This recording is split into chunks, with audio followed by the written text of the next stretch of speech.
Today's question is, how many nuts can we eat in a day? Now think about it.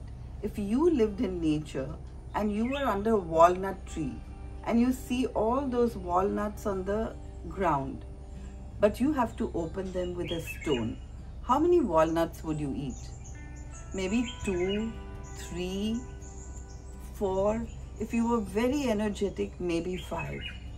Because it's hard to open. Now, why has nature made it hard to open? Because it's not our food, right? We have been eating all kinds of foods that aren't meant for us. And so we shouldn't eat too many nuts. Nuts are very addictive.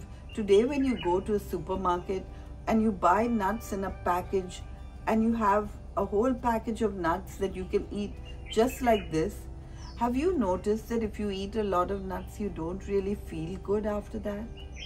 This is because when you're eating nuts, they're addictive, but they're not the right thing for us. Now, if you look at walnuts, they're easy to open with a stone compared to almonds, which are much more difficult.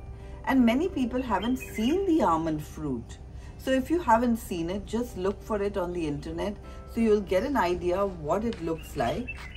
And so in order to get inside an almond, it takes trouble.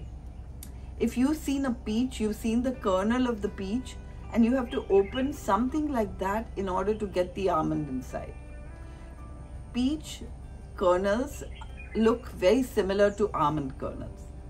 So almonds are difficult to open. Cashews are even more difficult to open. I live in Oroville where cashews grow, and nobody can pick cashews off the tree and eat them. They're very difficult to open. And pistachios have to be heated in order to open it.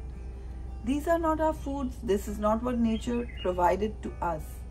And that's why we limit nuts to 10 per day. And that's a very generous estimate. Ideal is not to have nuts at all, right? But we're in transition. So let's enjoy some nuts, but let's not have too many. So I always advise my patients, use nuts only as an ingredient. You might use it to make your dressings or your desserts or top it on your salads, but just don't eat them one by one because then you'll eat far too much.